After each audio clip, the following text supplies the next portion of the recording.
Good morning, people. Some more news from around the world for you today. I want to start with just reading a piece for you from Matthew 24, verse 6 to 13. You will hear of wars and rumors of wars, but see to it that you are not alarmed. Such things must happen, but the end is still to come. Nation will rise against nation, kingdom against kingdom. There will be famines and earthquakes in various places. All these are the beginning of birth pains. Then you will be handed over to be persecuted and put to death. You will be hated by all nations because of me. At that time, many will turn away from the faith and will betray and hate each other. And many false prophets will appear and deceive many people. Because of the increase of wickedness, the love of most will grow cold, but the one who stands firm to the end will be saved. We're living in those times. The news I'm going to highlight for you today is very much speaking to those points.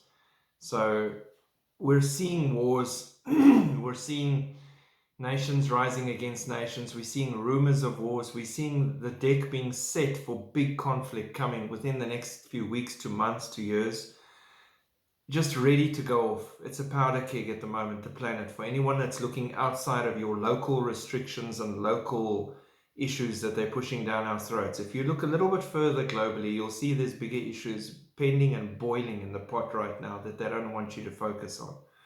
So all of that's happening. Famine, we're seeing food shortages all over the world. There's fuel shortages, there's chaos. Supply lines are being disrupted. Truck drivers are shouting warnings all over the planet that you need to get ready. There's going to be a shortage of food. I'm not being an alarmist, I'm giving you facts. Go Google it yourself. Go double check what I'm saying. Your eyes will start going open a little bit more. All right, first one. China has threatened to nuke Australia. They literally said they could nuke Australia. So in list of countries they're threatening to nuke, this is number 2. They've threatened to nuke Japan if they got involved in the whole Taiwanese issue. They've now threatened Australia. They've made bold, offensive statements towards America. She's flexing like never before, China. She also has the world's largest army. No one on the planet Earth has that army at the moment except China. Next one, Japan wants nuclear submarines to counter Chinese naval expansion. One thing leads to the other. So China starts a problem, Japan's responding, Australia's responding by joining America and the UK to get nuclear submarines. Everyone's ramping up. So I've pulled a gun, you've pulled a gun, you've pulled a gun. Someone's going to pull the trigger. This is what you need to realize. Taiwan says they need long-range weapons to deter China. There's a pattern here. You guys need to start looking at that part of the world as well. Not just that part, look next to America as well, because the Chinese fleet has sent ships to the American shores as well. Iran nuclear weapons program has crossed all red lines. Australian Prime Minister at the UN. Iran is at such a level of flexing their strength at the moment because they know that America is at a point of weakness she's never been in a very long time. So they know no one's there to check them. There's no checks and balances here. They can do what they want. They don't have to worry about inspectors or anything. They can just go ahead. And they're going full steam ahead and they're rushing to reach their goals. Now, what do they do when they have a nuclear bomb? Think about it for a second. Who's number 1 target? Who's number 2? Anybody can sit and work this out. Serbia-Kosovo border tensions are ramping up. Russian-Ukraine border tensions are ramping up. These countries are all pushing their military armament, tanks, missiles, batteries, everything onto the borders with each other. Tensions are rife in those areas. Then the UK is mobilizing their military as a precaution during the fuel crisis.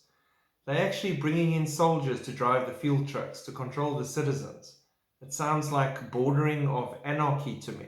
They're afraid of their citizenry to the point that they're bringing in their military to look after the fuel that is available. Engineered crisis. North Korea is test firing missiles into the ocean, increasing the tensions with South Korea and the rest of the world. Kim Jong-un is having a field day. He's not worried about the orange man watching him because there's the senile man. So yeah, interesting times, interesting times. South Korea, in response, is launching a 3,000 ton submarine on Tuesday. A 3,000 ton submarine on Tuesday. And this is to counter aggression with the North and to just give them some strength. And then an interesting one. Pastor Artur Porlowski arrested on the tarmac at Calgary International Airport for keeping his church open and not following the protocols. This happened now, within the week. So I just wanted to read you something here from his statement to just let you think.